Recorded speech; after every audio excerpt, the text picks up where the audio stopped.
नमस्कार दोस्तों, राधे राधे, हरे कृष्णा। तो आज मैं आपको बताने वाला हूँ आपको रामचरितमानस का पाठ कैसे करना चाहिए और इस पाठ को करने की विधि क्या है तथा संपूर्ण विधि। तो चलिए वीडियो शुरू करते हैं। रामचरितमानस का पाठ करने के सभी विधि और जो भी फ़ायदे होते हैं, लाभ होते हैं, वो सब आपको बताने वाला हूँ। तो ये रामचरितमानस मैंने ऑर्डर किया है ऑनलाइन और ये है गीता प्रेस गोरखपुर की रामचरितमानस। उनकी जो ग्रंथ और पुराण होते हैं वो बहुत ज़्यादा ही अच्छे होते हैं और शुद्ध हिंदी में भी लिखे होते हैं। आपको संस्कृत चाहिए वैसे आपको मिल जाते हैं और अच्छे से आपको मिल जाते हैं। तो सबसे पहले यहाँ पे कुछ लिखा हुआ है रामचरितमानस के बाद नम्र निवेदन और पीछे लेखक का परिचय। रामचरितमानस गोस्वामी तुलसीदास द्वारा रचित महाकाव्य है। यह बाल कांड, अयोध्या कांड, अरण्य कांड, किष्किंधा कांड, सुंदर कांड, लंका कांड और उत्तर कांड, इन कांडों में ये विभाजित है। तो इन कांडों का अलग अलग महत्व बताया गया है।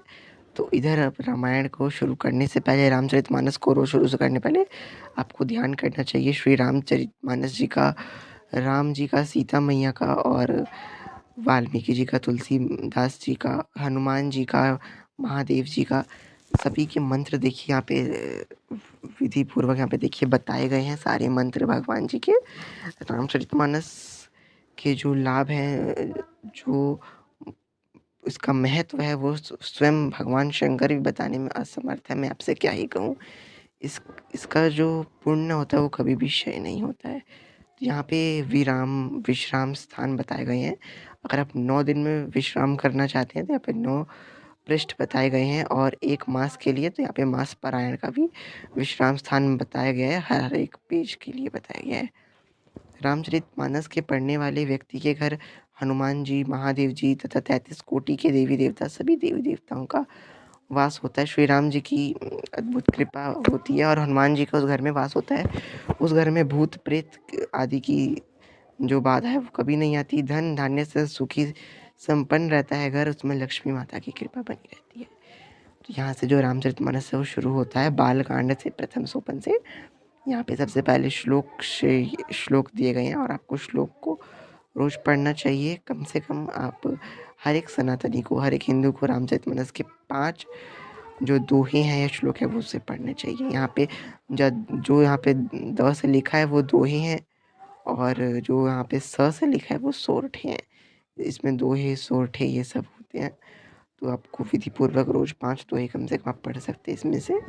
और बाकी इसमें बीच-बीच में वो बताया भी गया है कि आप कहाँ विश्राम ले सकते हैं रामचरितमानस में। रामचरितमानस का अगर आप जो पाठ कर रहे हैं तो आप रोज 5 जो दोहे पढ़ रहे हैं, तो जहाँ पे आपने पिछले दिन 5वां दोहा समाप्त किया था, तो अगले दिन जब आप पढ़ेंगे तो आपको छठा दोहा से शुरू नहीं करना है। पहले आपको 5वां पढ़ना है, फिर छठा पढ़ना है, वापस से उसे पढ़ना पड़ेगा, फिर छठा पढ़ना है और उस जो आप वापस रिपीट करके पढ़ेंगे उसको आपको गिनना नहीं है, आप छठे से गिनना शुरू करें। इससे जो आपकी रामायण है वो खंडित नहीं होगी, वो अखंड रामायण कहलाएगी।